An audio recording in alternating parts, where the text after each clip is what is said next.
हाँ जी, good morning. चलिए, मैंने आपको नंबर 8 से आगे क्वेश्चन होमवर्क के अंदर चेक करते हैं। Mister X has 3 house which are self occupied and the details of this houses are as under. हाँ जी, क्या-क्या दे रखा है? हाउस 1, हाउस 2, हाउस 3 3 मकान हैं और तीनों मकान उसके सेल्फ ऑक्यूपाइड। ओके, अभी बताओ कितने मकान आपको सेल्फ ऑक्यूपाइड रखना अलाउड है? तो आंसर होता है कि सर हमारे पास या आप जो हमारे एसएससी उस एसएससी को 2 मकान सेल्फ ऑक्यूपेशन में 2 मकान से ज़्यादा आप रख सकते हो क्या? द आंसर इज़ नो, 2 मकान से ज़्यादा आप सेल्फ ऑक्यूपेशन नहीं रख सकते। ठीक है? हाँ जी। अब देखना हाउस 1, हाउस 2, हाउस 3 के अंदर हम इन्फॉर्मेशन कैलकुलेट करते हैं और कनेक्ट करते हैं। पेरेंट दे रखा है, म्युनिसिपल वैल्यू दे रखा है, स्टैंडर्ड रेंट दे रखा है, म्युनिसिपल टैक्सेस दे रखा है, आईओबीसी दे रखा है, रिपेयर और date of completion of house दे रखा है। ओके, चलो। तो सर जब हम क्वेश्चन नंबर 8 करते हैं, आप सबके पास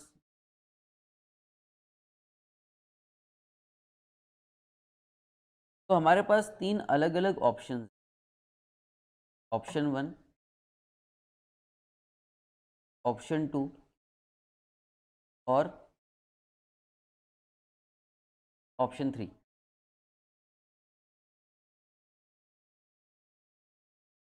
H1, H2 और H3 मैं कितने मकानों को सेल्फ ऑक्यूपाइड मान सकता हूँ? मेरे पास सिर्फ यही कंडीशन है कि मैं सिर्फ 2 मकानों को क्या मान सकता हूँ? मैं सिर्फ 2 मकानों को क्या मान सकता हूँ? सेल्फ ऑक्यूपाइड मान सकता हूँ। ज़्यादा के मकानों को मैं सेल्फ ऑक्यूपाइड नहीं मान सकता। हाँ जी, अगर H1 हाउस 1 क्या है? एसओपी। H2 क्या है? और H3 क्या है? एलओपी। पहली सिचुएशन H1 क्या हो गया? एसओपी। H2 भी। H3 क्या हो जाएगा? एग्री। अगला अगर H1 एसओपी है, H2 डीएलओपी होगा, तो H3 क्या हो जाएगा? एसओपी।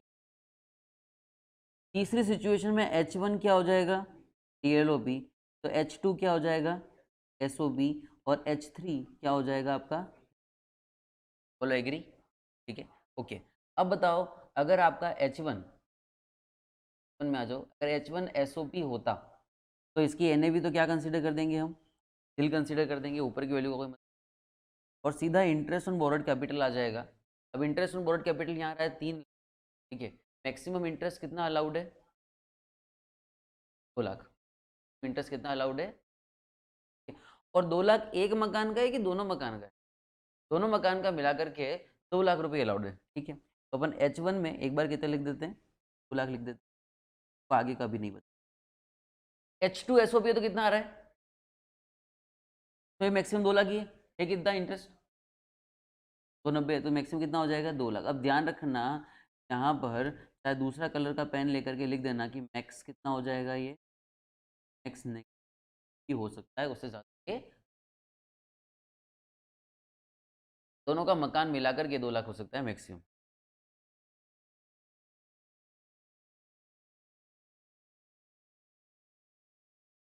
तो एक बात बताओ कि आपको इनकम टैक्स वालों को ये बताना है कि मेरा मकान 1 का ही इनकम, मेरा मकान 2 का इनकम, ऐसा नहीं बताना। H3, H3 क्या है? DLOP, deem to be let out. H3 क्या है? डीएलओपी। बताओ उसकी इनकम क्या होगी?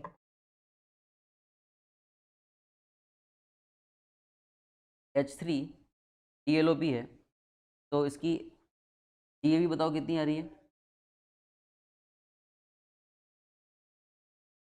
11,40,000। माइनस कर दो म्यूनसिपल टैक्सेस कितना? 90,000।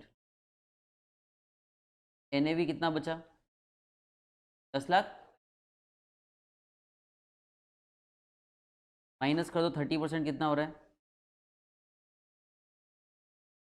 और आईओबीसी कर दो।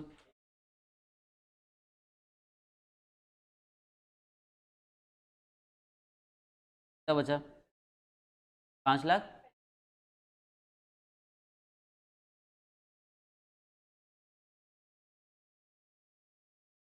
पाँच लाख 45,000 को क्या मानेंगे? Income from house property. कितना आ रहा है?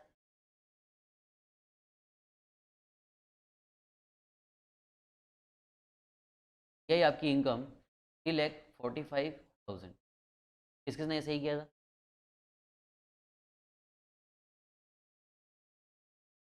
ऑप्शन 2 देखना, हाउस 1 एसओपी होता तो नेगेटिव कितना? 2 लाख।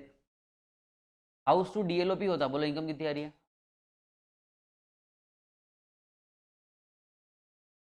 494,000। हाउस 3 एसओपी होता, इनकम कितनी आ रही है? हाउस 3 अगर एसओपी होता, इनकम कितनी आ रही है? हाउस 3 एसओपी होता है, इनकम कितनी आ रही है? नेगेटिव 90। अब ये वाला और ये वाला मिला करके मैक्सिमम कितना है? बाकी हो सकता तो कितना आया? 494 में से 2 लाख माइनस कर दो, कितना?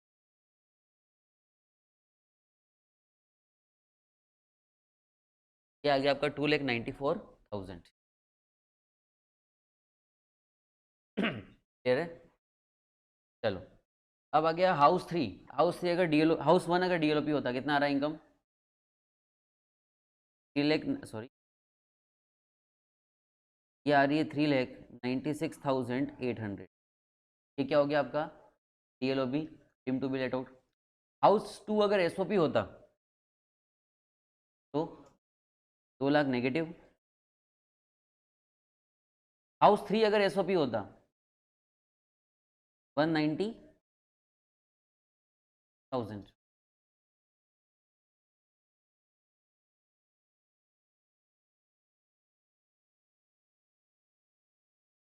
ये हो गया मैक्सिमम 2 लाख रुपए। नहीं, अब करो कितना आएगा? 196,800।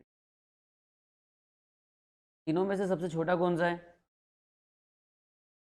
तीनों में से सबसे छोटा है 196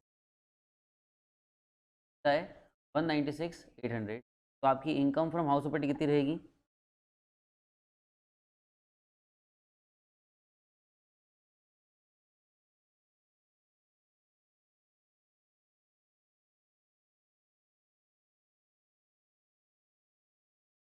फाइनल आंसर रहेगा आपका 1,90,000।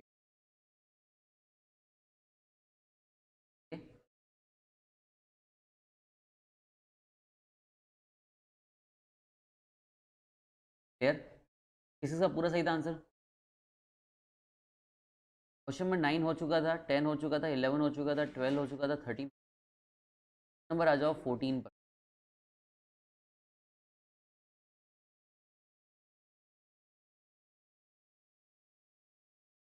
एक sheet.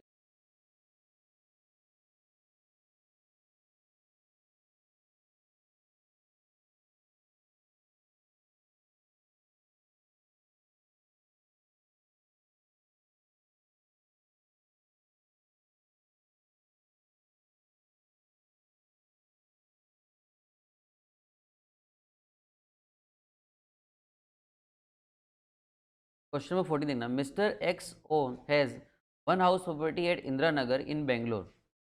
He stay with her family in the house. The rent of similar property in the neighborhood is 25,000 per month. Municipal value है, म्यूनसिपल टैक्स है, मुझे होता है इसका कोई मतलब है क्या हमारे लिए? क्योंकि वो मकान क्या है उसका? सेल्फ ऑक्यूपेशन में है। सीधे उसकी भी जो है वो क्या कंसीडर कर ली जाएगी? हम बोलेंगे नेट एनुअल वैल्यू जो है क्या हो जाएगी? निल हो जाएगी। पहला पॉइंट क्लियर हुआ? एनएवी क्या हो जाएगी? निल। इंटरेस्ट ऑन बोरोड कैपिटल कुछ है क्या? इंटरेस्ट ऑन बोरोड कैपिटल कुछ है क्या? है। The loan of rupees 20 lakh was taken on 1st January 2014 from SBI Housing Finance Limited. The construction was completed on 30th November 2016. The accumulated interest up to 31st March 2016 is 3 lakh. Okay, वैसे 188 का तो क्या है और 144 का interest है। ठीक है, तो मकान क्या 5 साल में कंप्लीट हो गया है क्या? हाँ हो गया है। पांचों कंडीशन सेटिस्फाइड हो रही है क्या? अज्यूम कर लेने की, सारी कंडीशन सेटिस्फाइड है, तो मैक्सिमम इंटरेस्ट कितना अलाउड होगा इसको? 2 लाख। इन्होंने कितना पे किया है? 1,44,000 इस साल का इंटरेस्ट है। तो आपकी इनकम फ्रॉम हाउस प्रॉपर्टी कितनी हो जाएगी? तब कम की जगह हम क्या बोल देंगे? Loss from house property 1,44,000।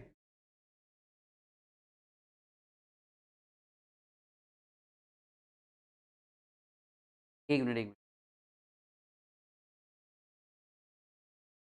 हाँ, रुकना रुकना। आपने 20 लाख रुपए का लोन लिया 1 जनवरी 2014 से, और 1 जनवरी 2014 से लेकर के 31 मार्च 2016 तक का आपको इंटरेस्ट दिया हुआ है इस 3 लाख। टोटल जो इंटरेस्ट है इस पीरियड का ये हो गया 3 लाख। आपको प्री कंस्ट्रक्शन का इंटरेस्ट निकाल करके दिया हुआ है, सॉरी, है ना? तो 3 लाख मल्टीप्लाइड बाय 1/5 कितना आ रहा है? कितना? 60,000। ये तो हो गया प्री कंस्ट्रक्शन पीरियड। फिर इस प्रीवियस ईयर, हमारा जो प्रीवियस ईयर है, कौन सा प्रीवियस ईयर? 2021 में कितना इंटरेस्ट है? इसमें आपका इंटरेस्ट है 1,44,000। अच्छा, कितना आ गया टोटल ये? 2,04,000। अच्छा, एसओपी है, मैक्सिमम इंटरेस्ट कितना अलाउड होगा? 2 लाख। तो ये आ गया आपका लॉस फ्रॉम हाउस प्रॉपर्टी, कितना आ गया? -2 लाख रुपीज। आपका लॉस फ्रॉम हाउस प्रॉपर्टी आया कितना? 2 लाख रुपए आपका नेगेटिव।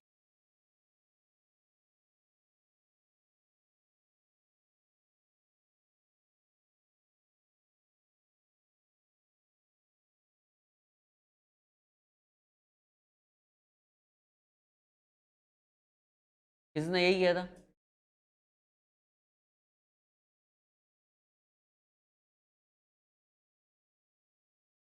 बस। मैक्सिमम इंटरेस्ट कितना होता है एसओपी में?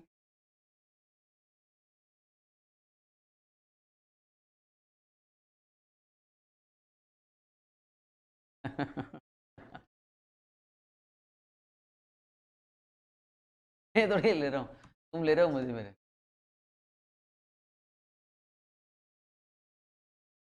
15 कराऊं?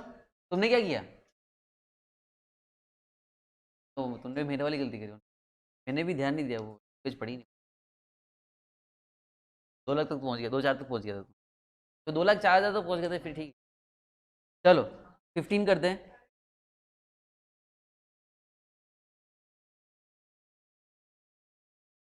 Mister x owns a residential house in Delhi. Mister x के पास एक मकान है, और वो मकान कहाँ पर है उनका? दिल्ली के अंदर है।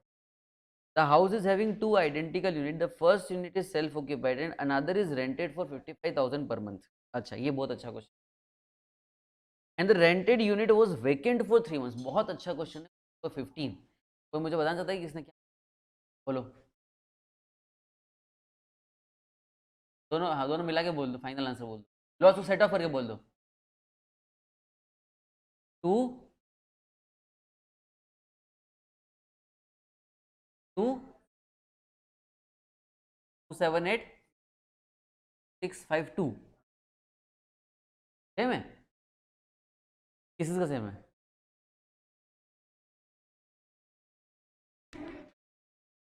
तेरा क्या? क्वेश्चन नंबर 15 देखते हैं, ठीक है? वैसे लग तो रहा है तुम्हारा सबका सही है। 2 आइडेंटिकल यूनिट्स है, तो पहली यूनिट हो गई एसओपी, और दूसरी यूनिट हो गई लेट आउट प्रॉपर्टी। पूरे हाउस को ही आप क्या कर लो, 2 पार्ट में डिवाइड कर लो। आधा मकान सेल्फ ऑक्यूपाइड हो गया, और आधा मकान क्या हो गया आपका? लेट आउट हो गया। जो मकान आपका self occupied, I repeat again, जो मकान आपका सेल्फ ऑक्यूपाइड है, उसमें क्या होगा? उसमें तो सीधे एनएवी को क्या कर दो? नील कर दो। इंटरेस्ट निकाल करके दिया हुआ है क्या? निकाल के दिया हुआ है। 2,000 पर मंथ है, तो इधर कितना हो जाएगा? 1,000 पर मंथ। तो कितना हो गया? 12,000 नेगेटिव है पॉजिटिव? तो ये हो गया लॉस फ्रॉम हाउस प्रॉपर्टी, कितना हो गया? 12,000। कोई दिक्कत, कोई प्रॉब्लम नहीं? अभी आ जाओ किस पर आप, अभी आ जाओ किस पर आप, लेट आउट प्रॉपर्टी पर। लेट आउट प्रॉपर्टी के ऊपर आपका ER कितना आ रहा है? सब कुछ डिवाइड कर दो, डिवाइड बाय 2 कर दो। ER बोलो कितना आ रहा है? यही आ रहा है क्या? चेक कर लो। म्युनिसिपल वैल्यू 11-20, उसको भी आधा कर दो। स्टैंडर्ड एंड सॉरी स्टैंडर्ड 11-20 आधा कर दो। म्युनिसिपल वैल्यू 10-44 को आधा कर दो। फेयर एंड 11-35 को भी आधा आधा कर दो। ER आ रहा है आपका 5,60,000, सबका ही आ रहा है क्या? Okay. Annual rent minus municipal taxes, annual rent कितना है? एनुअल रेंट है क्या? है ना? अनरियलाइज कुछ है क्या? नहीं है। तो नहीं, मैंने म्युनिसिपल लिख लिया। Unrealise annual rent minus unrealise rent, हाँ 55,000 मल्टीप्लाइड बाय 12 कितना आया?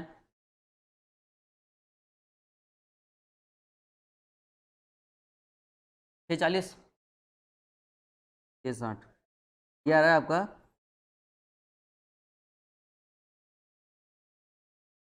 6,60,000 रुपये। अब हम माइनस करेंगे इसमें से वैकेंसी लॉस। क्या एनुअल रेंट वैकेंसी लॉस की वजह से कम हो रहा है? तो करो माइनस वैकेंसी लॉस, कितना है वैकेंसी लॉस? अगर इसमें से 660 में से वैकेंसी लॉस माइनस करता हूँ, कितना आ रहा है? 1,65,000। करो माइनस, कितना आ रहा है?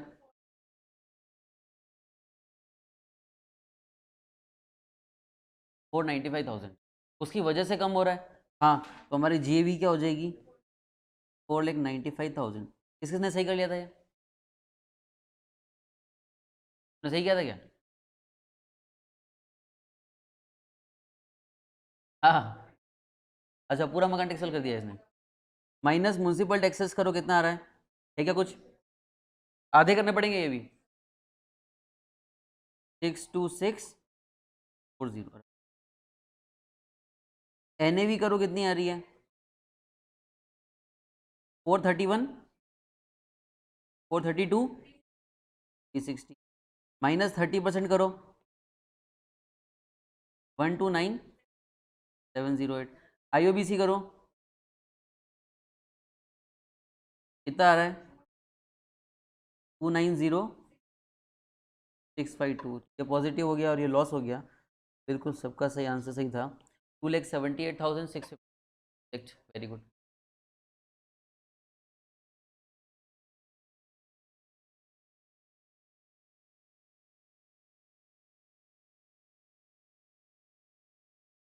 तो कुछ नहीं कर, हाँ लेकिन आपका आंसर बिल्कुल सही है। आप बिल्कुल सही है। और नवंबर 2013 का एग्जाम का क्वेश्चन है ये, इसलिए बोला था अच्छा क्वेश्चन है।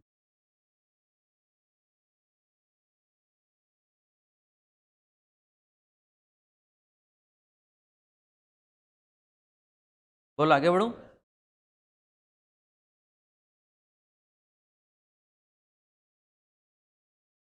क्वेश्चन नंबर 16 पर आ जाओ।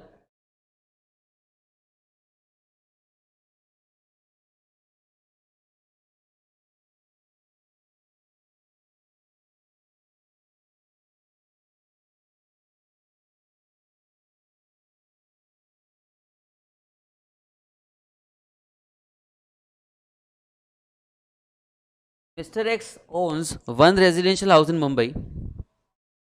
The house is having 2 units. First unit of the house is self-occupied by Mr. X and another unit is rented for rupees 55,000 per month. The rented unit was vacant for 2 months during the year. ठीक है? Standard rent, municipal value, fair rent, तो ER कितना आ रहा है? कितना? आपने वो कर लिया तो ये तो सही कर लिया होगा। सेम ही तो है ये। अच्छा, मैंने डाला ही इसलिए क्योंकि वो जो 2013 का क्वेश्चन है वो सेम टू सेम रिपीट हुआ है 2018 में। 5 साल बाद question same to same repeat हुआ। तुम्हारे एग्जाम के 5 साल पहले वाला पेपर देख लो तुम। हाँ, एनुअल रेंट कितना है?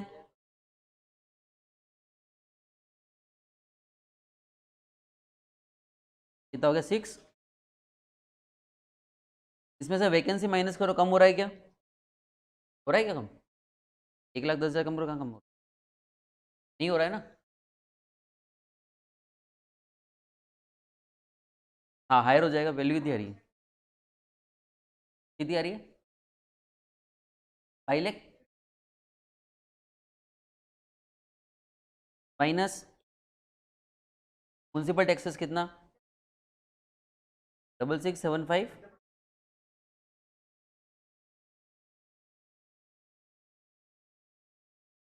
हाँ हाँ, सिर्फ और सिर्फ तुम ध्यान सुनना, अगर आपको कंफ्यूजन हो रहा है अभी भी सुन लो, 1 मिनट सुन लो इधर बात। अरे सुन लो 1 मिनट बात। क्वेश्चन में ध्यान रखना, कई बार लाइट, वाटर, इंश्योरेंस, इलेक्ट्रिसिटी, हज़ारों तरह के चार्जेस दिए हुए होंगे। आप ही ध्यान रखना कि हम बात कर रहे हैं इंटरेस्ट ऑन बोरोड कैपिटल और स्टैंडर्ड डिडक्शन। हमें 2 डिडक्शन मिलते हैं सिर्फ। स्टैंडर्ड डिडक्शन जो 30% है वो बाकी सारे खर्चे का दे दिया हमने। क्यों ऐड करेंगे इसको? लाइट बिल एनुअल रेंट में इंक्लूड थोड़ी है क्या? किसने बोला था एनुअल रेंट में ड्यू डाउन है इसको? लाइट के खर्चे मैं यहाँ पर मैंने किराए पर दिया हुआ है, किराए पर लिया हुआ है। लाइट का खर्चा किसका पार्ट है? मेरा हिस्सा है कि एम्प्लॉयर का ओनर का हिस्सा है? वो तो मकान मालिक को दिया ना। अरे मुझे एक बात बता कि मैं इस मकान की वैल्यूएशन कर रहा हूँ, इसमें लाइट पानी का कोई लिंक है क्या? बहुत आगे निकल गए। इसमें लाइट पानी का कोई लिंक है क्या? मकान की वैल्यूएशन में लाइट पानी का कोई लिंक नहीं है। मैं उसको दूं कि ओनर को दूं कि डिपार्टमेंट को दूं, उससे कोई फर्क पड़ रहा है क्या वैल्यूएशन पे? ये लिखा होता कि एनुअल रेंट में लाइट का पैसा इंक्लूड है, तो मुझे उसको वापस माइनस करना पड़ता। मैं मकान का वैल्यूएशन। हाँ, एनएवी बोलो कितनी आ रही है? 483.50। 30% करो, 144। इंटरेस्ट कितना आया? 329। ऐसा हो रहा है? हाँ, ये तो हो गया लेट आउट का, एसओपी का। IBC final answer 320,0275।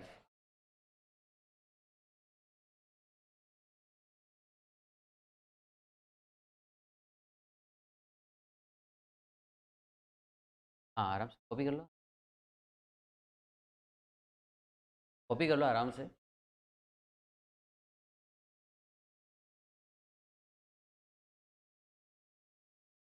चलिए क्वेश्चन आ जाओ, क्वेश्चन नंबर 17 पर। Mister x own a house in Jaipur during the previous year 21।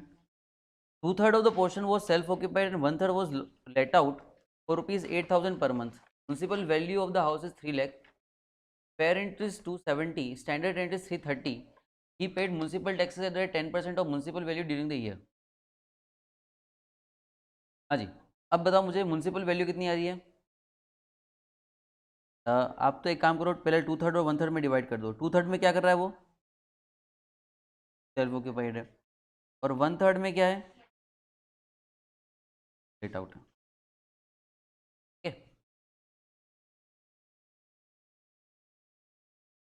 हाँ जी, अब 1/3 जो हमारा लेट आउट है उसकी बात करो आप तो सीधा। इसकी तो सीधे एनएवी क्या कर दो, नील कर दो। इसके बारे में तो सोच। जो लेट आउट कर रखा है उसकी बात करो। लेट आउट में क्या करें बोलो? लेट आउट में क्या करें बोलो? हाँ, 1/3 गई। ईआर बताओ 1/3 कितनी आ रही है? 1 लाख। एनुअल रेंट कितना दे रखा है? 8,000 इंटू 12 अनरियलाइज रेंट है क्या कुछ? 96,000 वैसे ही कम है, वैकेंसी की जरूरत ही नहीं है। वैकेंसी है क्या? नहीं है, कोई बात नहीं, छोड़ दो। ये भी कितना आया? ये भी आया आपका 1 लाख। हाँ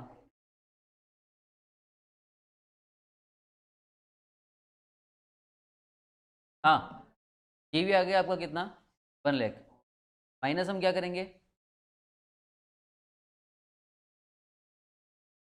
कितना है म्यूनसिपल टैक्स? कितना है? NAV कितनी आ गई? 30% कम कर दो, इसका कितना आ रहा है? IOBC कितना आ रहा है? हाँ, कितना बचा?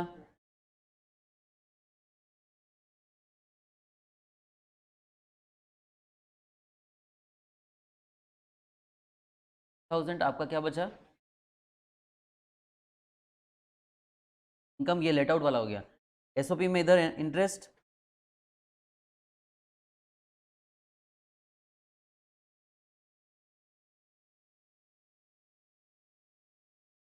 इंटरेस्ट निकाला तुम लोगों ने क्या?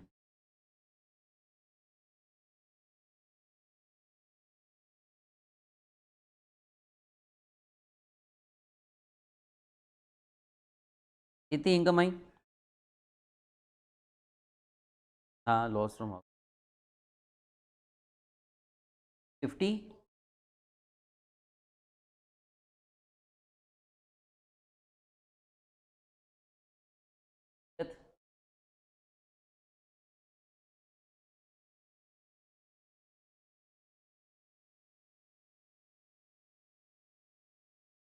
Question number 18। Mister x is a को ओनर ऑफ द हाउस। मैंने समझाया था आपको को ओनर में क्या करना है, बोलो। पूरे हाउस का वैल्यूएशन करके डिवाइड बाय 2 कर देना है ना? वापस बोल रहा हूँ, पूरे हाउस का वैल्यूएशन करके डिवाइड बाय 2 कर देना, मतलब वो जो भी परसेंटेज में उनका को ओनरशिप हो उसमें डिवाइड कर देना। मकान को अलग अलग मत मान। चलो बोलो। हाँ वेरी गुड, तो मैं भी करूँगा।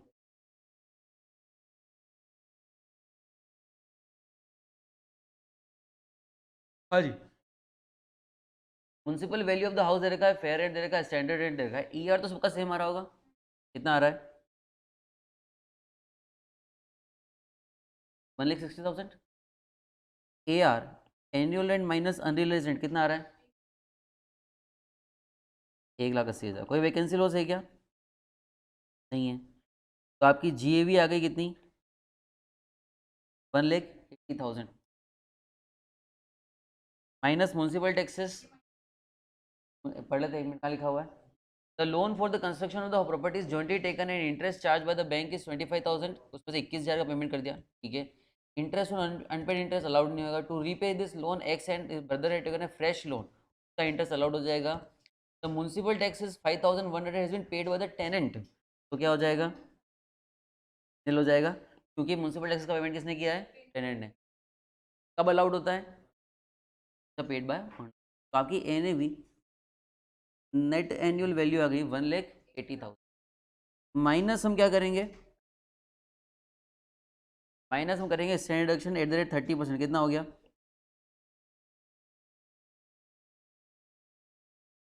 माइनस हम करेंगे इंटरेस्ट ऑन बोरोड कैपिटल। कितना?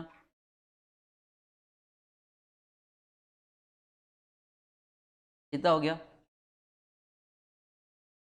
एक मिनट, एक्रोल बेसिस पे चलता है? नहीं नहीं नहीं नहीं, एक्रोल बेसिस पे चलता है। इंटरेस्ट ऑन बोरोड कैपिटल जो है वो अक्रूवल बेसिस पर चलता है, तो 25,000 आएगा, ठीक है। हाँ, 30,000 रिडक्शन मिलेगा। कितना बचा?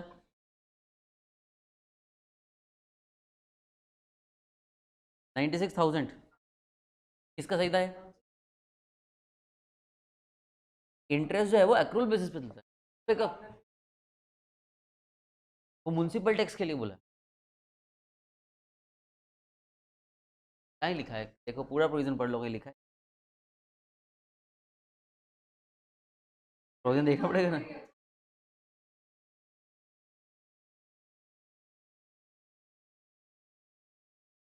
मजे ले रहा है। अब मजे कौन ले रहा है? हाँ,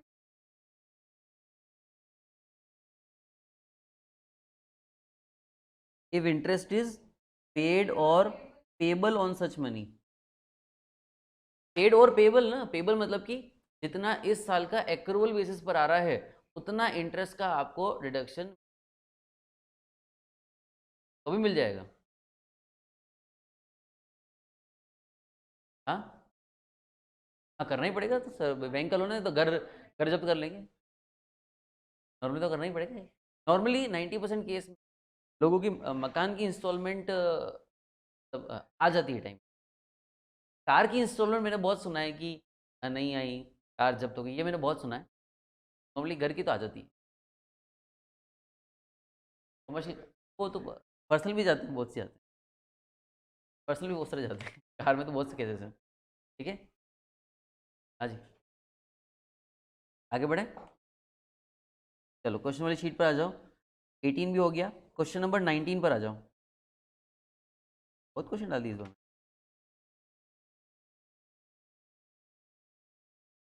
हाँ, अच्छा ये अच्छा क्वेश्चन है। ये है कि हमारी प्रॉपर्टी अगर आउटसाइड इंडिया लोकेटेड है तो उसका ट्रीटमेंट क्या होगा। बहुत अच्छा क्वेश्चन है। हो गया तुम्हारा आंसर, बताओ कोई, बोलो। नेट आंसर फाइनल, फाइनल सब। 763500। ये तेरा और किसका किसका याद है? किसका यही आ रहा है? 940 आ रहा है तेरा?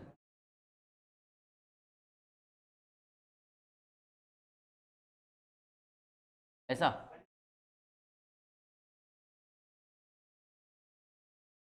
अच्छा, 19 का आपका लॉस आ रहा है 2 लाख का। तेरा लॉस आ रहा है 191 का। और कोई आंसर किसी का? और कोई उम्मीदवार नहीं है? अच्छा,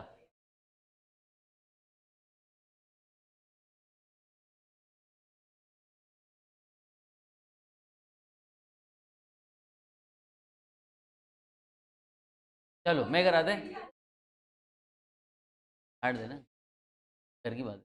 हाँ जी, क्वेश्चन नंबर 19 देखते हैं। मिसेस रोहन रवि, देख लेते हैं, पढ़ लेते हैं, देख लेते हैं क्या क्वेश्चन है। Mrs Rohini Ravi, a citizen of USA, is a resident and OR in India. Okay, क्या क्या भी रेजिडेंट है। During the financial year 2021 she owns a house property at LA USA which is used as her residence. LA में उनका एक मकान है जो मकान उनके सेल्फ ऑक्यूपेशन में, and the annual value is $20,000। मुझे बताओ कि जो मकान खुद का ऑक्यूपेशन कहने भी तो क्या हो जाएगी। पहला हो गया हाउस एट एलए, की एनए भी तो क्या हो गई। मैंने कहा था ना कि सर कोई सा भी मकान हो कहीं भी प्रॉपर्टी से, भले आउटसाइड इंडिया हो भले इंडिया में, क्या माना जाएगा, वो ट्रीट कैसे किया जाएगा, एज ए प्रॉपर्टी ऑफ। आगे देखिए, the annual value of house is $20,000। The value of one US taken as took ownership and possession of a flat in Chennai, which is used for self-occupation while she is, जब भारत आती है तब, that was used for 7 months. The municipal value is 32,000 and fair is 4,20,000. She paid the following corporation of Chennai property tax and sewerage tax. 16,200 property tax दिया, 1,800 रुपये। She had taken a loan of Standard Chartered for purchasing flat. Interest on the loan was as follow. कौन सा flat कहाँ है? USA में, यहाँ पे चेन्नई में।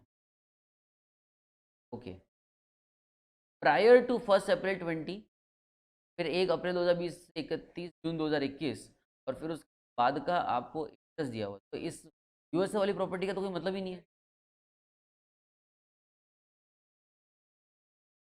कौन सा?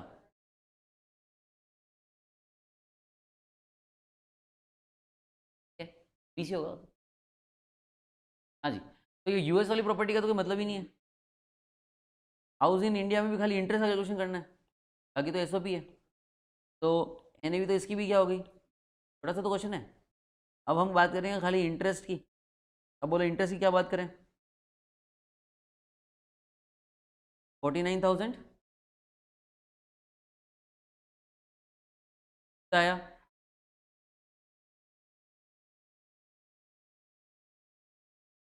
9840 प्लस इस साल का इंटरेस्ट कितना है, पोस्ट कितना है 50, 800 प्लस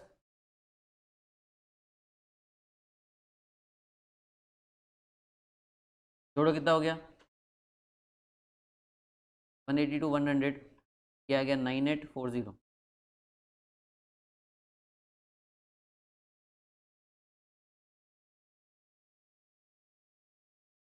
क्या हो गया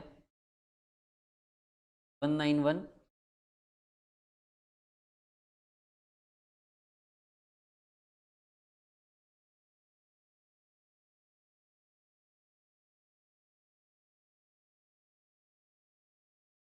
191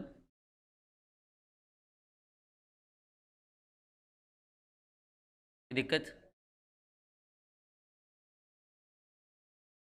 है, रिकंस्ट्रक्शन पीरियड का लिस्ट 1 अप्रैल 2020, इस साल आपने खरीदा 2020 में, ऑनरशिप तब मिला, तो पहले का जो ब्याज है, पहले का ब्याज क्या होता है,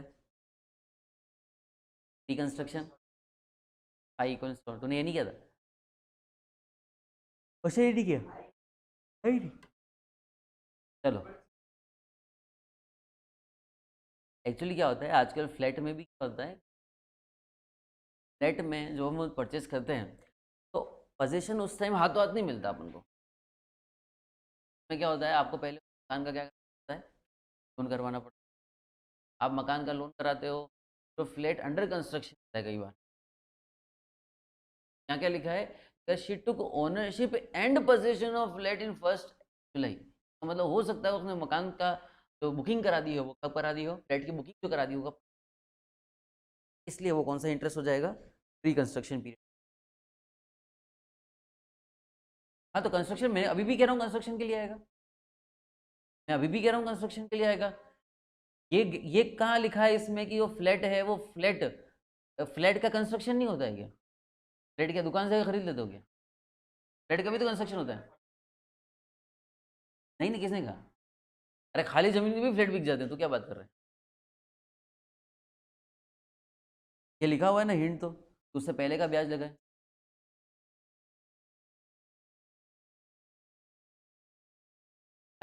बता रहा हूँ ना इसलिए तो बता रहा हूँ, ये देखो ना ये साफ साफ इन्फॉर्मेशन दे रखी है, प्री कंस्ट्रक्शन प्रायर टू 1 अप्रैल, तो प्रायर टू 1 अप्रैल उस हाउस का लोन कैसे हो सकता है, तो बुकिंग करा ली होगी, लोन ले लिया होगा।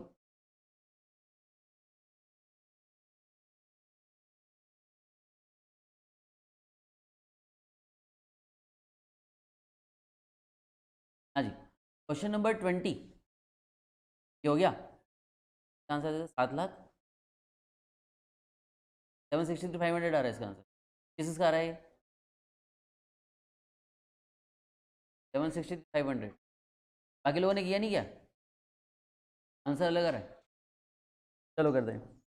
Mrs x a resident and ordinary resident owns a house in USA. She received rent of 2,000 per month dollar, ओ बाप रे,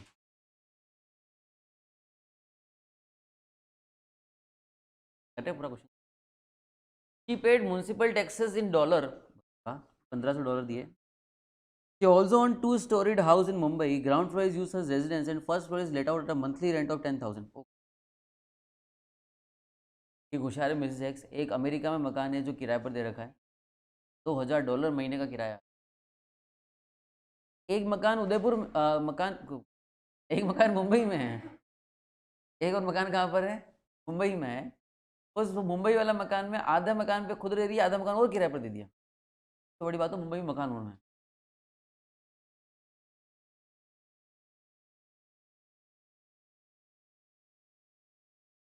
municipal taxes paid for the house is 7,500, municipal tax दिया है 7,500।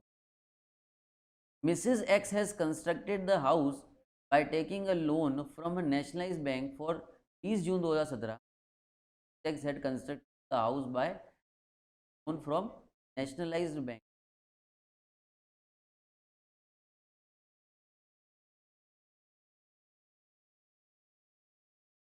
देते हैं। हाँ जी, he paid loan rupees for 54,000 including interest 24,000 in the। अच्छा ये देखो ना, Mrs. X has constructed the house by taking a loan from a nationalized bank। Nationalised bank America का होगा कि इंडिया का होगा? इंडिया वाले मकान का। शी पेड अ लोन, ठीक है, और 24,000 रुपये उसमें इंटरेस्ट है करंट ईयर का। The value of for $1 is to be taken 45, ठीक है। आपको कंप्यूट करनी है टैक्स लाइबिलिटी, तो चलो पहले हम करते हैं यूएसए वाले हाउस का। इसमें अब देखो, अब इसमें यूएसए वाले हाउस का म्युनिसिपल वैल्यू फेयर रेंट वगैरह कुछ गिवन है क्या? नहीं है ना यार, सीधा एनुअल रेंट ले लो, सीधा आपकी जीएवी बन जाएगी कितनी, 24,000 इंटू 45 करो ना, कितना आ रहा है?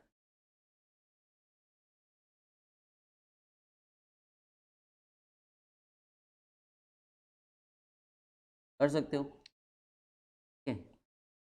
हम रुपीज़ रुपीज़ में कर रहे हैं, आप चाहो डॉलर में कर लो, कोई दिक्कत। म्युनिसिपल टैक्सेस कितना आ रहा है?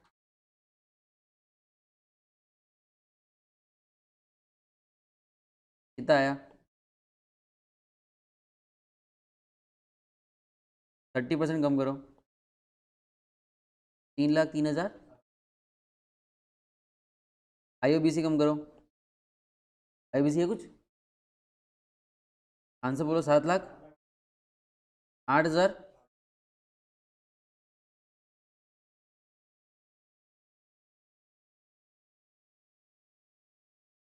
ये हो गया यूएसए वाला। अब इंडिया वाला, उसके दो पार्ट है, एक तो एसओपी है और एक क्या है, एलओपी। एलओपी का रेंट कितना है? 1,00,000। कुछ अनरिलाइज रेंट नहीं है, कुछ वैकेंसी वगैरह नहीं है, म्यूनसिपल कुछ वगैरह नहीं दिया हुआ, छोड़ दो उसको, ठीक है। म्यूनसिपल टैक्सेस दिया हुआ है, कितना है? आधे का कर लो, आधे का ही है ना ये, क्यों? एक मिनट, कहाँ लाइन का है मुझे पढ़ना? 7,500, okay. Municipal taxes paid for the house amount rupees 7,500, तो पूरे मकान का दिया है ना। आधे मकान में खुद रहते हो, आधे मकान किराए पर दिया हुआ है। म्यूनसिपल टैक्सेस कितना हो जाएगा?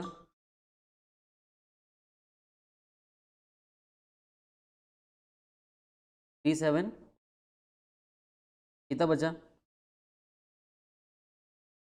1,16,200।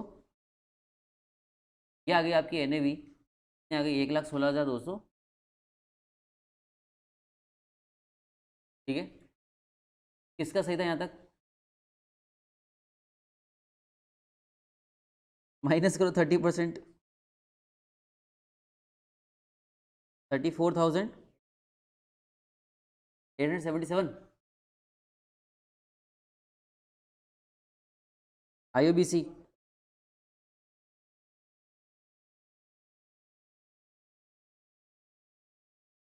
कितना आया?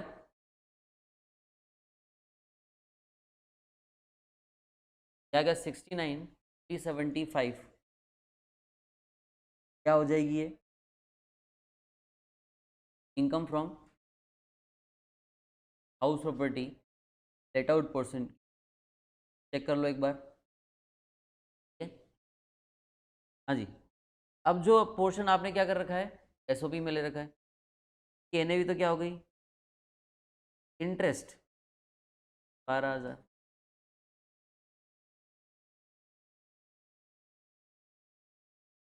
फाइनल आंसर बताओ? 766। इसका एग्जैक्ट आंसर एग्जैक्ट था?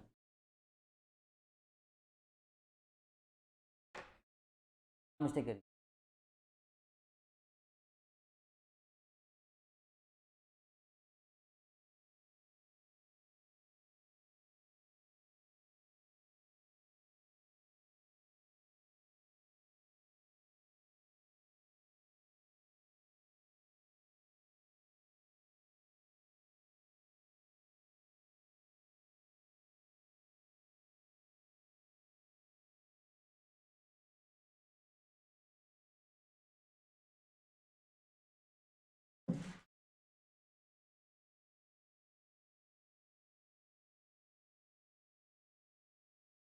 766,125, ठीक है क्या?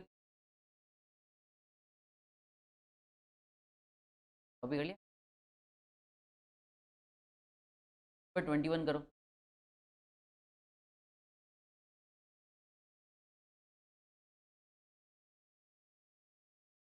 मैं कह रहा हूँ क्या? चलो क्वेश्चन नंबर 21 देखना।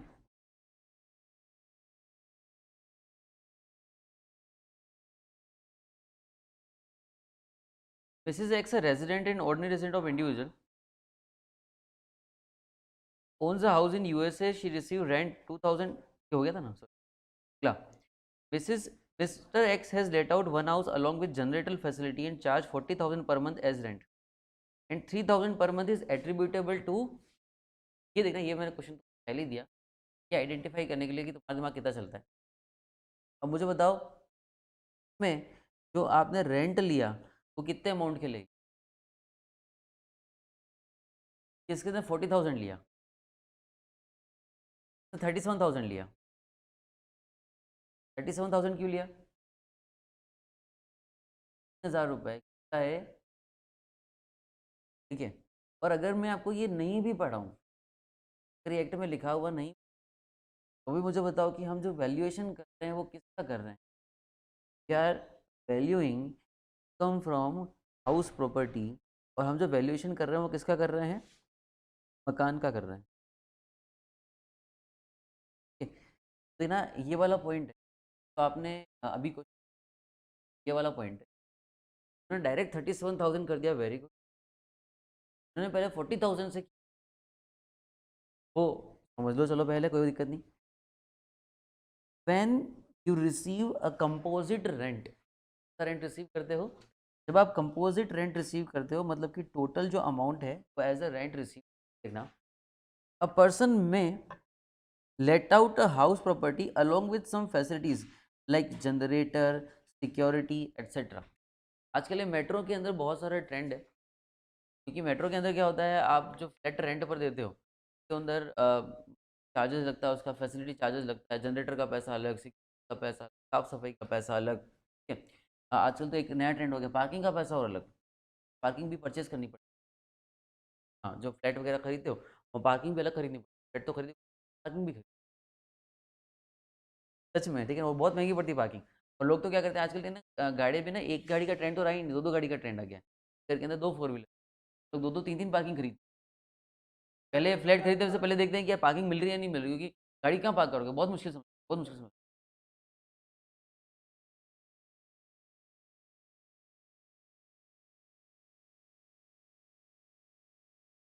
हाँ हाँ, वो तो, अरे इतनी ऊंचाई भी तो होनी चाहिए, ऊंचाई तो 8 फीट होती है, 10 10 फीट होती है खाली। हाँ, दो गाड़ी पार्क करेंगे, जगह होनी चाहिए। वो हो तो बढ़िया बात है, हो तो बढ़िया बात है, आपको फिर एक बंदा भी तो रखना पड़ेगा जो लिफ्ट करता रहे। हाँ, ये हेडेक है। चलो अपन तो फिर उदयपुर में रहते हैं, अपने को कोई दिक्कत है नहीं है, कहाँ मर्जी है पार्क कर दो, ठीक है। कौन रोकने वाला है, मैं तो रोज रोड पे खड़े रहता हूँ मैं तो। अपन तो कहीं भी दबा देते हैं, चलो ठीक है, हाँ जी। चलो समझना कि अगर आपने facility, generator, security and rent में भी charge and combined for the house as well as such facility, तो आपने बहुत सारी फैसिलिटी दी, ग्राउंड दिया, फैसिलिटी, ऑपरेटर दिया, सिक्योरिटी दिया, जितने भी फैसिलिटी है सबका पैसा चार्ज कर रहे हो, such rent is called as composite rent. मकान को मिलाकर के आपने सब किराए पर दिया। And in such case, rent of for house property shall be taxable under income from house property, and rent for facility shall be taxable under other source। बाकी का हाउस प्रॉपर्टी है लग सकता है, लगेगा, या यहाँ पर कौन सा हेड लगता है, चैप्टर का नाम क्या है, इनकम फ्रॉम हाउस प्रॉपर्टी, मकान का किराया, सिर्फ और सिर्फ किसका किराया, मकान का किराया, बिल्डिंग का किराया, अब उसके लिए house property. But after all deducting expenses related to such facility, अगर कोई एक्सपेंसेस हुआ, मान लो ग्राउंड रेंट, मान लो आपने गार्ड फैसिलिटी आपका खर्चा भी हुआ, ठीक है, अदर सोर्सेज में उसका ट्रीटमेंट करें ना, जो भी वहाँ लिखा जाओगे तो पढ़ लोगे, जितना पैसा आया जितना खर्चा हुआ माइनस कर, मान लो हमने जनरेटर दिया हुआ है, जनरेटर 1,000 रुपये लेते हैं हर महीने, 2 महीने 2,000 हमारा खर्चा हो जाता, तो बचा कितना, ठीक है सर, टैक्सेबल कितना होगा, सिंपल वैल्यूएशन, सिंपल कैलकुलेशन, अगर आए तो कर लेना, हाउस प्रॉपर्टी में क्या करोगे आप? अब एग्जाम में क्वेश्चन ध्यान रखना, हाउस प्रॉपर्टी का लिखा हुआ होगा और नीचे लिख देगा find out gross total income, तो हाउस प्रॉपर्टी की इनकम भी निकालनी पड़ेगी और अदर सोर्स में वो डालना भी भूल मत जाना। ये तो छोड़ दिया कि जो किराया आए, जो दूसरी फैसिलिटी का पैसा है वो किस में जाएगा? अदर सोर्सेज में जाएगा। उसको कमाने का जो खर्चा किया वो क्या हो जाएगा? Cloud expenditure. बहुत लॉजिकल पॉइंट है। इलॉजिकल तो हाउस प्रॉपर्टी हेड है, बाकी सारे हेड तो बहुत लॉजिकल है, इलॉजिकल हेड तो हाउस प्रॉपर्टी हेड है। ठीक है, ये जरूरी होगी। अभी कंफर्टेबल? चलो, if there are so many facilities and bifurcation is not possible, अगर मैं बाइफर्केशन नहीं कर पाता, income shall be taxable under the head business and profession और other sources. Example, in case of hotel business, paying guest, accommodation, warehouse, auditorium, income is taxable under PG. मैं यहाँ अगर कह रहा हूँ सर होटल का जो किराया है कौन से हेड में डाल देना, जनरली क्या होता है बिजनेस, क्योंकि वहाँ पर आप सिर्फ होटल के एक रूम का चार्जेस नहीं ले रहे हो, वहाँ पर और क्या चार्जेस ले रहे हो आप? फैसिलिटी का चार्जेस, खाने पीने का चार्जेस, का चार्जेस, आपके साथ में वेटर वगैरह जो लगा हुआ है उसका चार्जेस, साफ सफाई का चार्जेस, पानी जो गीजर का वो चार्जेस, पानी का चार्जेस, सब कुछ मिला करके आप चार्जेस ले। तो वहाँ मैं बाइफरकेट नहीं कर सकता, जैसे हम नॉर्मली होटल बिजनेस को कौन साइड में डाल देते हैं, आप पेइंग गेस्ट भी चला रहे हो तो कौन साइड में डाल देंगे, प्रोफेशन हेड में डालेंगे। तो ये हम क्या करते हैं, इसका बाइफरकेशन। इलेक्ट्रिसिटी चार्जेस आप पे कर रहे हो तो इनकम किधर कमाई तूने? हम इनकम टैक्स पढ़ रहे हैं, एक्सपेंसेस टैक्स थोड़ी पढ़ रहे हैं क्या? हाँ,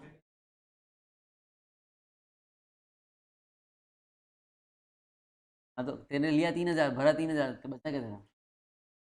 ज़्यादा ले लेगा यार, अधिक ज़्यादा ले लिया तो तेरे अदर सोर्स में डालना, अदर सोर्स में डाल। हाँ, ऐसा समझो पॉइंट। चलो, अभी आ जाओ वापस से क्वेश्चन नंबर 21 पर। अब मैं कह रहा हूँ, तो रेंट जो आप लोगे वो कौन किस हिसाब से लोगे? 37,000 पर मंथ के हिसाब से लोगे। कितना महीने हो रहा है? कितना हो गया? 4,44,000। ठीक है, फिर आगे लिखा है he paid 2,300 and tenant has paid 900 for municipal taxes, IOBC दे रखा है 7,000। ठीक है, तो ये हो गया आपका जीएबी कितना, माइनस क्या करेंगे हम, कितना एनएवी कितना आया, 44,1700। ये आ गई आपकी एनएवी, माइनस कर लो 30%, कितना आ रहा है? 132,510। आईओबीसी कितना बचा? 3,021। 3,02,190 आपकी इनकम फ्रॉम हाउस प्रॉपर्टी। ये आ रही क्या? एग्री? और कोई प्रॉब्लम?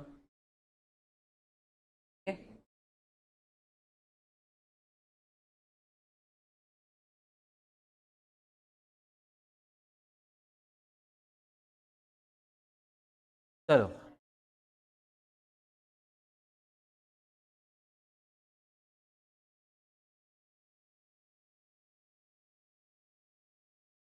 हाँ जी, अभी देखना आपको इसके अंदर दो पॉइंट और पढ़ने हैं, दो बहुत छोटे छोटे पॉइंट है। अब आ जाओ नोट्स पर, पेज नंबर 4.7 पर। पहला जो पॉइंट है वो है आपका एरियर्स ऑफ रेंट, और सेक्शन है 25A।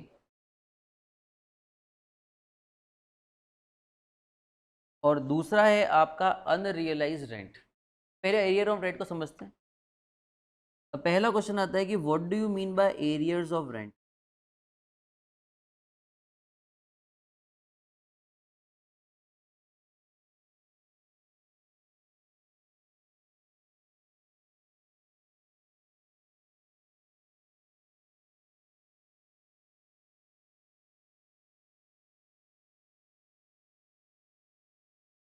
हाँ जी, बोलिए। What do you mean by arrears of rent? Arrear का मतलब क्या होता है?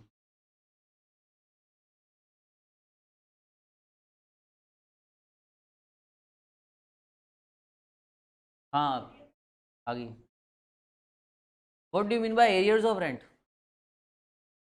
रेंट आई नहीं। देखो, एरियर ऑफ रेंट का मतलब क्या होता है? मान लो आप एक प्रॉपर्टी पर रह रहे हो, उस प्रॉपर्टी का रेंट आप दे रहे हो, मान लो 15,000 रुपये पर मंथ। अभी आप नॉर्मली रेंट दे रहे हो। होता क्या है, ये समझना अच्छा इंटरेस्टिंग। साइमल्टेनियसली आपका मकान मालिक बोलता है कि नहीं नहीं भैया 15,000 रेंट नहीं है, रेंट तो थोड़ा ज़्यादा होना चाहिए। आप बोलते हो नहीं रेंट। दोनों कोर्ट में केस, रेंट कितना, अभी तक फाइनल नहीं हुआ कि कितना रेंट है। आप 15,000 पर मंथ के हिसाब से देते जा रहे हो, और 2016 से लेकर के 2020 तक आपने रेंट कितना दिया? कितना दिया आपने रेंट? 10,000 दिया। साइमल्टेनियसली कोर्ट में केस चल रहा है, और कोर्ट के केस का जो डिसीजन आता है वो आता है 2021 में। वो बोला जाता है कि नहीं नहीं, जो रेंट है वो बहुत कम है, इस रेंट को 2,000 पर मंथ से बढ़ाया जाए। और वो कोर्ट ने बोला कि इस रेंट को बढ़ाओ रेट्रोस्पेक्टिव डेट से। रेट्रोस्पेक्टिव समझते हो? रेट्रोस्पेक्टिव समझते हो क्या? रेट्रोस्पेक्टिव का मतलब होता है पुरानी डेट से, मतलब 2016 से इस प्रॉपर्टी का रेंट 15,000 की जगह कर दिया जाए 17,000 रुपए। की जगह कितना करना है? 17,000 रुपये करना है। 2,000 रुपये आपको। बोलो अभी क्या करूं? पुराने अमाउंट पे, पुराने अमाउंट पे क्या ले लूं? इंटरेस्ट ले लूं? ठीक है, मुझे पहले ये बताओ कि ये तो 2,000 रुपये है, इसका क्या ट्रीटमेंट करूं? ये टैक्सेबल कब होगा? समझ में आ गया? आप खुद ही बोल सकते हो कि सर ये 2016-17 में तो होता नहीं था, 17-18 में पता नहीं था। तो ऐसा पॉसिबल तो नहीं है कि 2016-17, 17-18 के सब इनकम टैक्स की कैलकुलेशन को मैं रिवाइज करूं, और 10 साल बाद आएगा 10 साल के सारे इनकम टैक्स को रिवाइज करोगे? करोगे? पॉसिबल नहीं है। सरकार बोलती है हाँ यार सही बात है, पॉसिबल नहीं है सबको रिवाइज करना। एक काम करो, सीधा एक काम करो, जब आए, क्या बोला? जब आए तो टैक्सेबल कर देना। सिंपल प्रोविजन क्या है? अगर आपको एरिया रेंट मिला, जब मिला तो क्या कर देना? टैक्सेबल कर देना। असेसी बोलता है सर एक और दिक्कत है। बोल क्या दिक्कत है? तो बोलता है जब मिला था टैक्सेबल कर रहा हूँ, एग्री, लेकिन नॉर्मली मुझे स्टैंडर्ड डिडक्शन मिलता है कितना परसेंट? बाकी बेनिफिट छोड़ो, स्टैंडर्ड डिडक्शन तो मिलता है। कितना मिलता है? क्या वो मुझे मिलेगा या नहीं मिलेगा? आपके हिसाब से क्या कर? तो प्रोविजन देखना, if an assessee received arrear of rent in subsequent year, rents or received shall be considered to be income of assessee under the house property. It will be taxable on the receipt basis जब मिलेगा, and sum equal to 30%। कितना percent? 30%। 30% जो interest है वो आपको क्या allowed हो जाएगा? एज अ डिडक्शन अलाउड हो जाएगा। तो आपको कुछ नहीं ध्यान रखना, आपको तो छोटी सी बात ध्यान रखनी है, क्या? कि अगर आपको एरियर ऑफ रेंट मिले, जब मिले तब टैक्सेबल होगा, और 30% उसका क्या मिल जाएगा आपको? क्या बात भेजे में कुछ बोलो, कोई डाउट हो तो बोलो।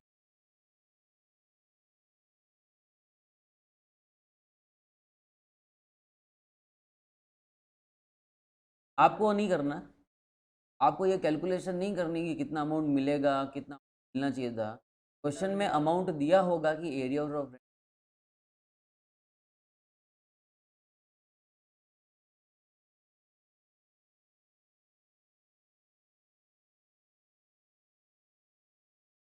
आप सुनना, नॉर्मल जो हाउस प्रॉपर्टी कैलकुलेशन है वो तो करोगे ही करोगे, उसकी इनकम फ्रॉम हाउस प्रॉपर्टी निकाल देना, उसमें कोई दिक्कत है क्या? नहीं है। आपको एरियर कितना मिला, जितना एरियर मिला उसका 30% कम करके 70% ऐड कर देना, पुरानी कैलकुलेशन पे फाइनल आंसर के अंदर ऐड कर देना सीधा, बस। पूरा हाउस प्रॉपर्टी हेड में थोड़ी चेंज करना है क्या?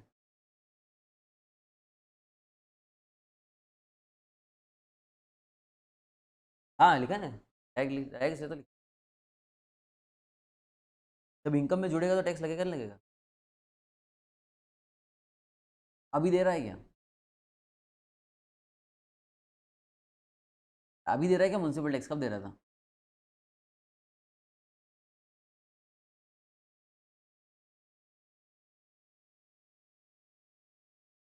अब पहले पूछ ले।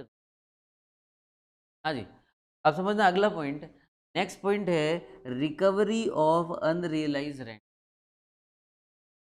हुआ क्या कि जज को मैंने रखा हुआ था अपने घर पे किराए पे, क्या हो गया फिर सांस जानते ही हो क्या हुआ?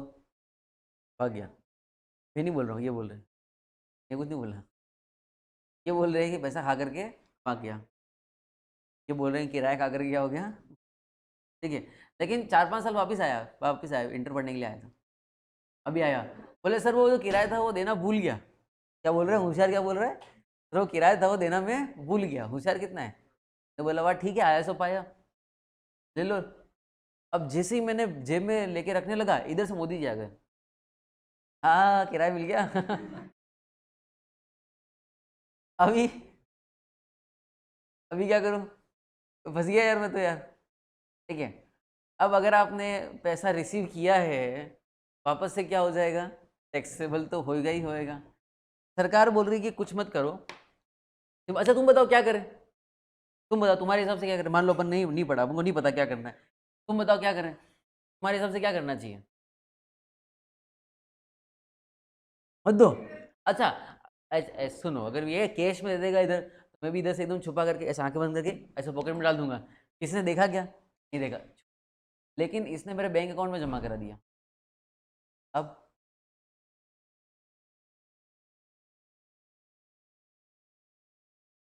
हाँ, कितना जब रिसीव तुम्हारे हिसाब से क्या करना चाहिए जब रिसीव हुआ तो? टैक्सेबल करना चाहिए। कितना टैक्सेबल करना चाहिए? कितना रिसीव पूरा कर दे? इसमें भी 30% बेनिफिट देना है, क्या लगता है? दे दो यार, दे दो। चलो, जो तुमने कहा वो रख लेते हैं, चलो ठीक है। हाँ जी, देखना।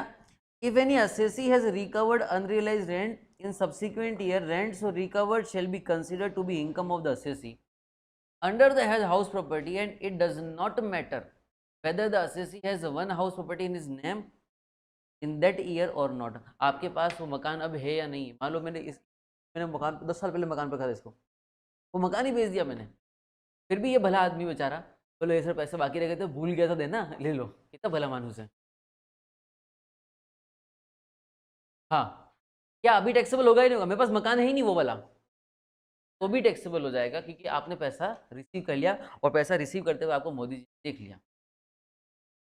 If assessee has received any interest, it will be considered to be income of the assessee under the head other sources। अब हम ठहरे बनिए, प्याज नहीं खाते हम? प्याज नहीं खाते? प्याज खाते नहीं खाते? प्याज लेते हैं हम, प्याज लेते हैं, प्याज हम लेते हैं। हाँ मूल से आजा, कोई दिक्कत नहीं, ब्याज नहीं जाना चाहिए। ठीक है चलो। तो if any assessee has received interest, तो बोलो यार तू यार बात सुन यार, हिसाब की बात है यार, ये तो 10 एक साल लेट हुआ, ज़्यादा नहीं हुआ है, थोड़ा बहुत तो ब्याज दे। 2 रुपया सैकड़ा नहीं, रुपया सैकड़े का तो ब्याज दे। अरे ठीक है ले लेना, ब्याज लेना, तो ब्याज भी दो, कितना भला मानुस है। ठीक है, कभी देगा कब तू? कब देगा? हाँ चलो। अब मुझे बताओ कि इंटरेस्ट मिला, इस इंटरेस्ट का हेड हाउस प्रॉपर्टी लगना चाहिए नहीं लगना चाहिए? नहीं लगना चाहिए। तो मकान से रिलेटेड इनकम, मकान का जो वैल्यू है या रेंट है वो नहीं आया तो उस पर इंटरेस्ट है, तो इंटरेस्ट का हमेशा कौन सा ऐड होता है? Other source. या तो इंटरेस्ट पर देना आपका बिजनेस एंड प्रोफेशन है तो बीएनपी, नहीं तो कौन सा हो जाएगा? Other source. If assessee has incurred any expenses on legal proceeding, it will not be allowed to be।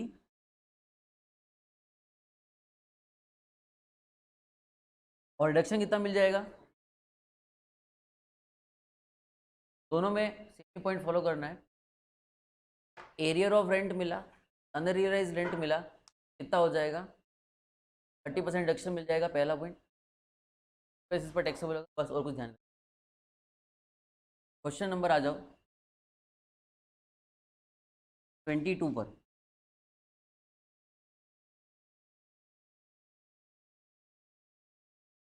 Question number 22 करो।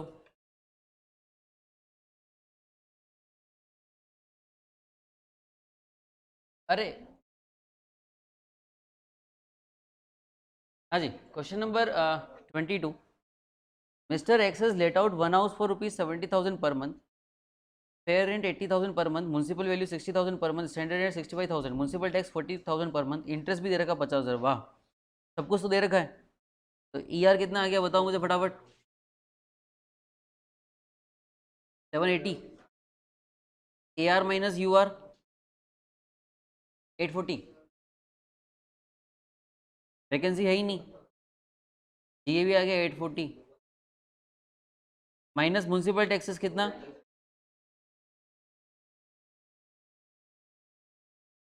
एनएवी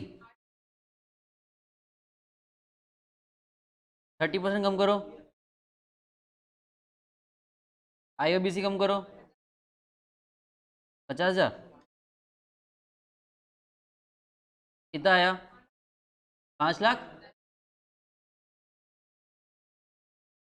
ये हो गया आपकी इनकम फ्रॉम हाउस प्रॉपर्टी। अब मुझे बता, इसमें पूरे क्वेश्चन में तो ये पैसा रिकवर किया उसका कोई इम्पैक्ट आया क्या? नहीं आया। समझ में आया?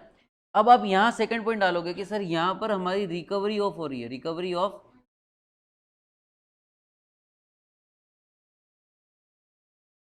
कितना आ रहा है इन्वेस्टमेंट, हाँ माइनस 30% करो, 18,000 आएगा ना। कितना बचा? तो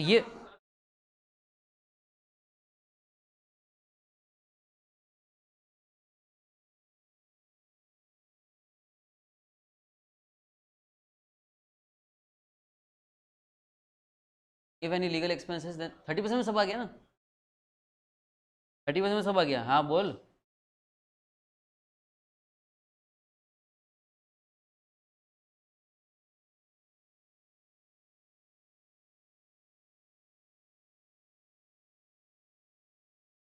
नहीं, अगर आप ऐसा चाहते हो तो आप याद कर लो।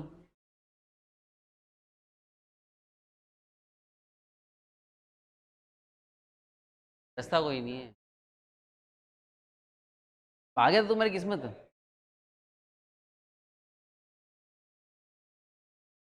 नहीं, पर क्लिक हो जाता है वैसे, वो इंटरेस्ट इस पर 24 नहीं होता है, तो फिर याद कर लो, एक ही सोल्यूशन है।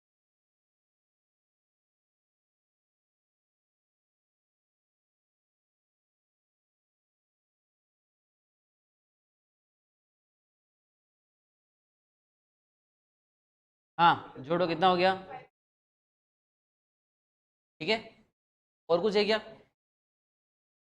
ये इंटरेस्ट सारे 7,000 रुपये का है, कौन साइड में जाएगा? Income from other source. चलो क्वेश्चन नंबर 23 करो। कर लिया? चलो देखो क्वेश्चन 23 कैसे होगा। एरियर ऑफ रेंट मिला आपको 30,000, कितना हो गया? बचा कितना? अगला अनरियलाइज रेंट कितना है, कितना हो गया?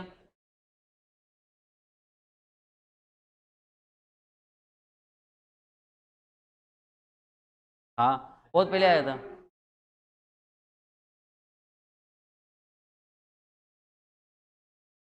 एक दो क्वेश्चन इजी भी आते हैं, पर एक दो ही आते हैं।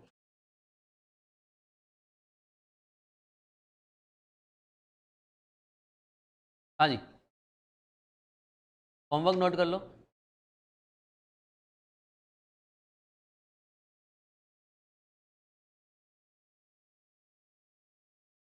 ऑल प्रैक्टिस क्वेश्चंस जितने रिमेनिंग है, कितने हो गए थे? दो ही हुए थे। दो के बाद 3 4 5 6 7 8 9।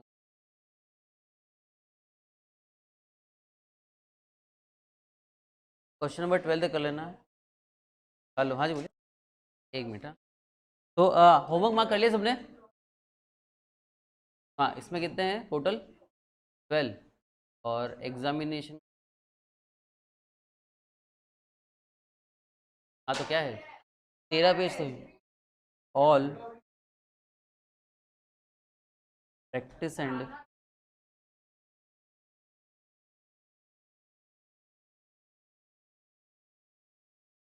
कल तक आपको सारे प्रैक्टिस क्वेश्चन और एग्जामिनेशन करने हैं। मैं कल आगे क्वेश्चंस कराऊंगा, ठीक है? बाय।